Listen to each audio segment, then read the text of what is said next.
Монгол улсын шадар сайд Зарим дэшийн Оюнбаатар 1956 онд Өмнөговь аймгийн Манлай суманд төрсөн эхнэр хоёр хүүхдийн хамт амьдардаг. 1977 онд Улаанбаатар хотод хууль саасны сургуулийг хуульч мэргэжлэр төгссөн. 1979-с 1984 он Оросын холбооны улсын Иванов хотын их сургуульд хуульч эрхцүүлч мэргэжил эзэмшсэн.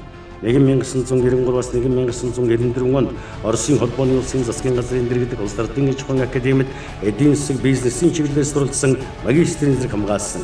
Мөн Австрали улсын Куртийн их сургууль, Оросын холбооны улсын прокурорын удирдах ажилтны академи, Японы Токио хотод JICA-гийн татварын удирдах ажилтны сургалтуудад тус мэргэжил дэвшлүүлсэн.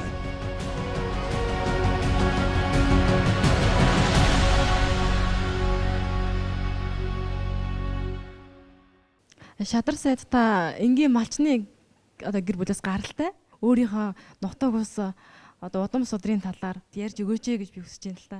Миний аав 1905 он төрөөд 12 оноос 36 он хүртэл 25 жил байгаач шүтэн хийд өлгийн хийдэд нам болж шавлан сууж ирсэн юм л хүн байсан. Хар халмиг ус тавьж хувьсгалч болдоггүй, төрийн ажил хийгээгүй.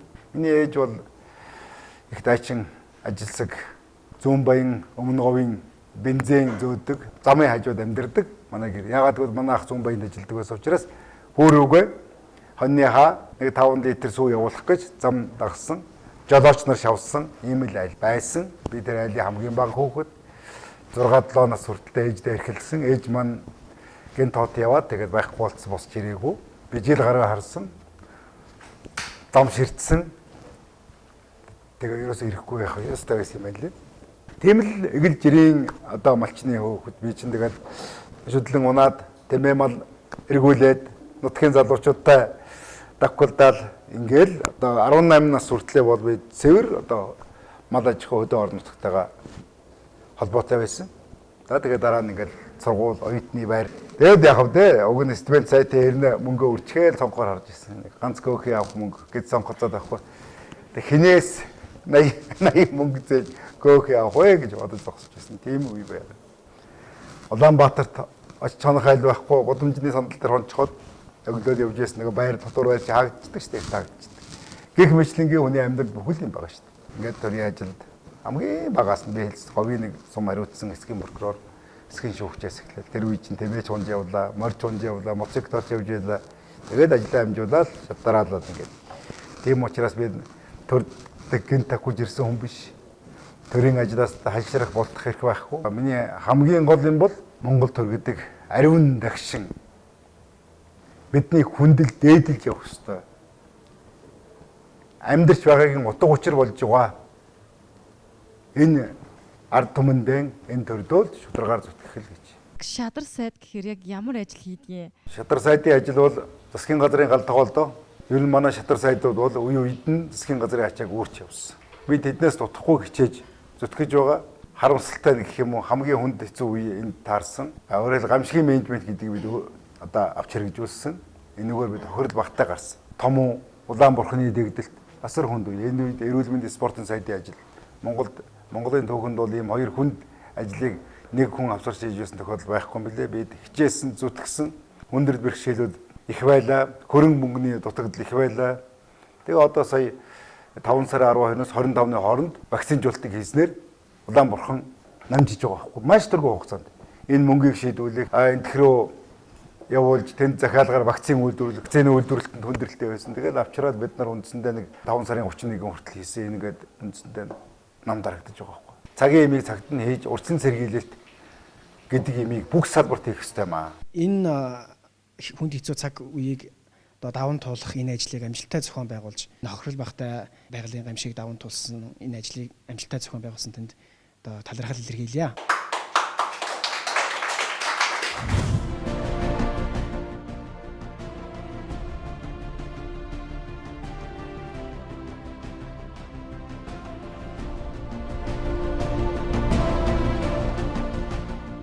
Та одоо ингээ ерийн малчнаас одоо ингээ шадар сайд болсон байна. Тэгэхээр та бас авилга авж ив үү?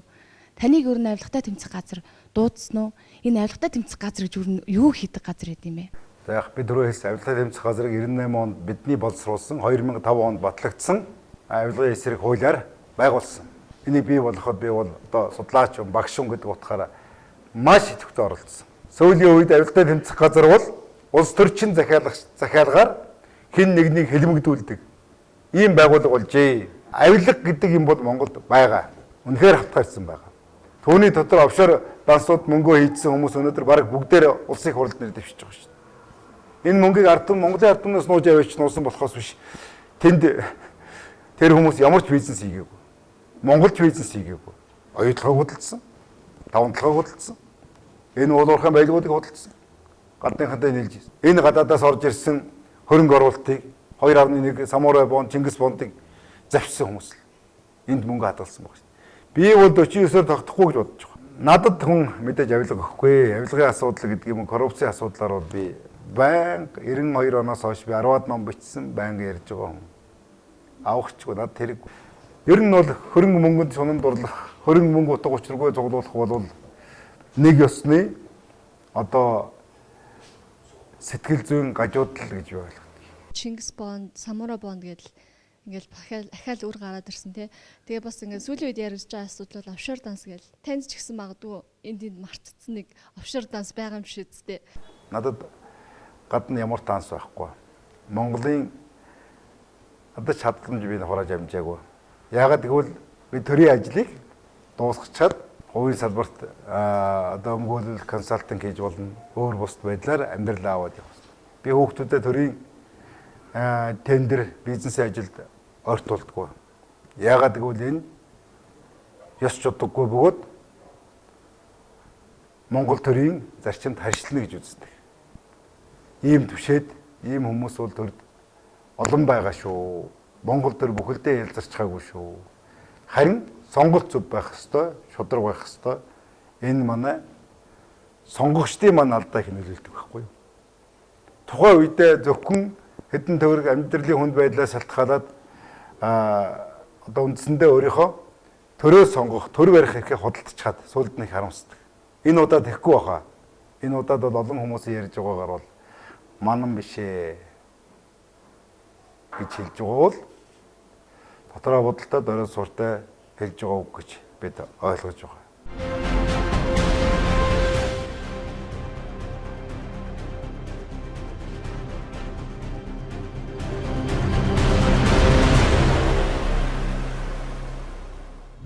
Таныг ингэж хэлдэг шүү дээ.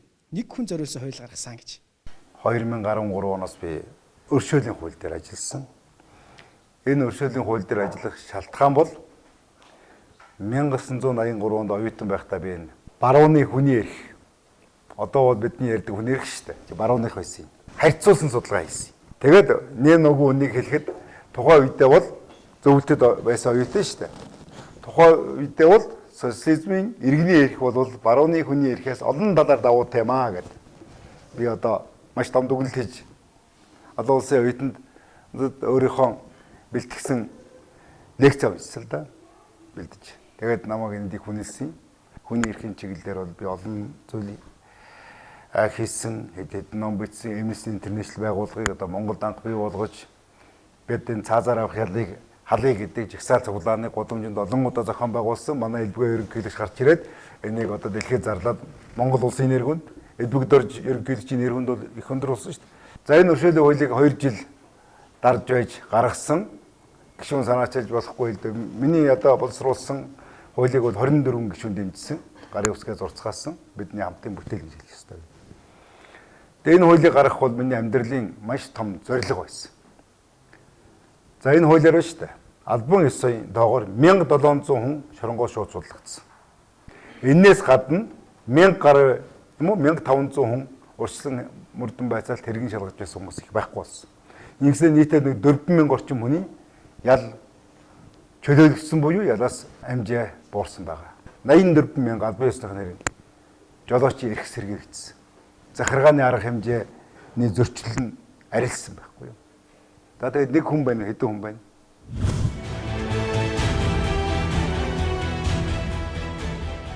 Өршөөлийн хуулийг батлан гаргасан нь хүний эрхийн хуульчаар 30 гаруй жил ажилласны маань зорилго байсан юм.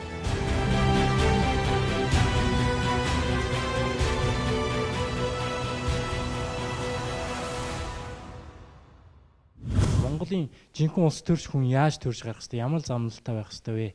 Монгол төр бол дэлхийн соёлт хүн төрөлхтөн хүндхүйс бүр бөхөхүйс тийм агуу туршлагатай, агуу түүхтэй ийм төр. Монгол төрийн хүн, улс төрч гэдгийг эхлээд төрийн хүн гэж харах хэрэгтэй. Энэ хүн бол их зүгээр мэрэгдсэн, эдийн засгаар мэрэгдсэн.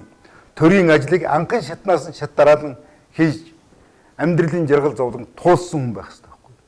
Би өөрөө бас төрийг эрүүл байхын төлөө, шударга байлгахын төлөө чадлаараа хашгирч, чадлаараа ярьж, чадлаараа үлгэр жишээ үзүүлэхийг боддог. Энэ маань зарим хүмүүст хардл төрүүлдэг баг.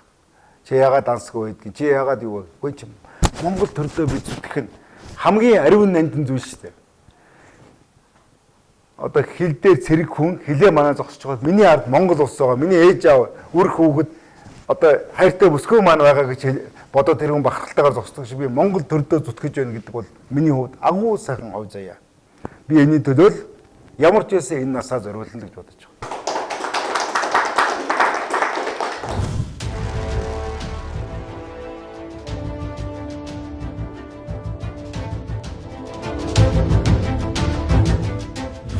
Монголын үр яг хичнээн болчих вэ? Монголын өр өнөөдөр 22 тэрбум орчим доллар байна.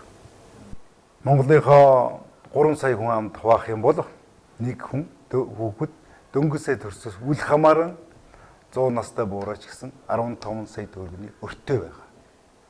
Бид автоматар ийм өртөө байгаа шүү дээ. Бод дүн зүйл шүү дээ. Их өрөө бид тэглэж баярлж ийсэн. Монголчууд үнэхээр баярлж ийсэн. 80 жил хураасан зөвлөлт холбоот улсад төлөх 10 тэрбум долларын өрийг тэглэж бид энэ өрийг тэглэх зорилт тавьж байгаа.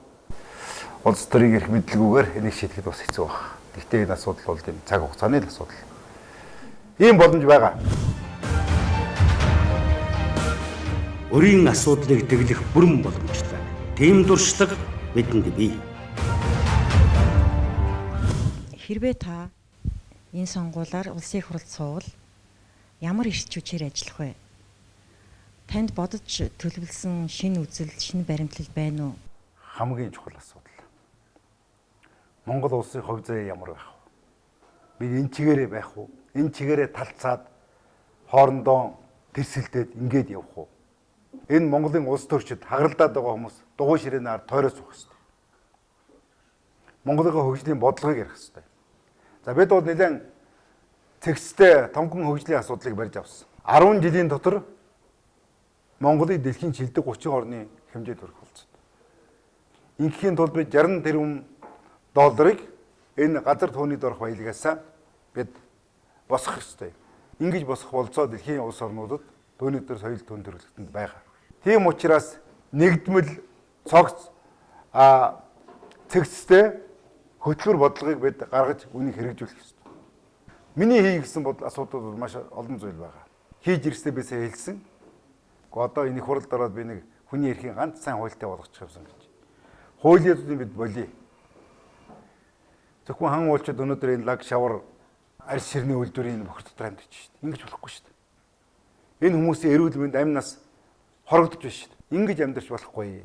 Туул гол маань монголчуудын бүр Улаанбаатарчуудын бол одоо бүр амьдралын их болог байхгүй юу?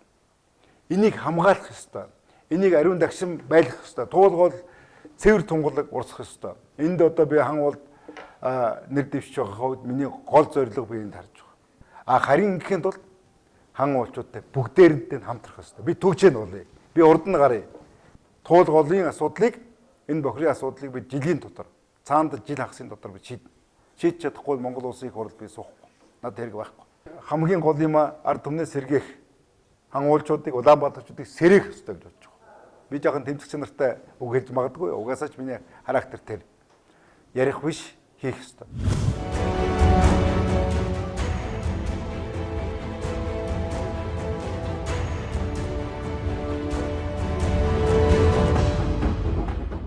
Та шүлэг бичдэг гэсэн, тэр шүлэгч нь дуу болж төрсөн ч байдаг гэсэн.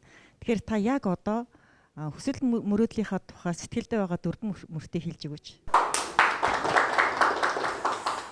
Тэгэхээр би нэвтрүүлэлт орохгүй гэж санаж байна. Би бол ичиж байна. Шүлэг дурлаж явсан, бүсгүй хүн дурлаж явсан, сэтгэлийнхаа юуг одоо илчилж явсан ч гэдэг юм уу. Энэ Норгалс Сема нэртэй том яруу найрагчтай өгч үг үсгийг янзлуулж байсан юм би бөө 4-р ангид байхдаа би орогдсон 5-д орох зүйл. Харь багын минь мөрөөдөл тэмүүлэл халин нисэх бүргэд адил дүүлэн дэвж харин би түүнийхээ хоноос хальшралгүй даган явнам. Өнөөдөр болтол надад олон мөрөөдлүүд байгаа. Түүний дотор Монгол төр эрүүл, цэвэр, шударга тогтолцоотой болоосай. Монголынхон 3 сая иргэнд нэгэн адил хуулийн үйлчлэг болоосай гэж юм хамгийн том мөрөөдөл. Ингэж хийм бол би одоо маргааш нь чөлөөлөгдөд сайхан уулын аманд суугаад мөрдөн бай цагийн тэмдэглэл шиг, дээрикийн юу шиг олон сайхан ном бичиж чадна. Яруу найрыг бол би бичнэ гэж хэлж чадахгүй. Олон сайхан бас судалгааны бүтээлүүд хийж чадна. Миний одоо олон жил цуглуулсан түүний төр коррупц, Монголын төрийн тогтолцоотой холбоотой юмнуудаар би энийг одоо хийх эрдэмчлэгийн ажлыг дуусгахыг зорж байгаа. Гадаадын улс орнуудаар жоохон жуулчлахыг зорж байгаа. Энэ дэлхийн гайхамшиг байгууллагуудыг оч үзхийг сонирхож байгаа. Гэх мэтлэнгээр Монгол төрд үнэхээр за өстой болоод ийм хүмүүс аваад явчихна гэж бодвол надад бол тийм мөрөөдөл тэмүүлэл маш их байна. Монгол төрийн хүн гэдэг хоёргүй сэтгэлээр зүтгэдэг байх ёстой. Энэ ажлыг чадан ядан хийх биш, цаг наргүй ажиллаж бусдад үлгэр дуурайл өгөх ёстой. Улсын их хурлын 55 дугаар тойрогт Монгол ардын хувьсгалт намаас нэр дэвшигч Сэрэндашийн Оюнбаатар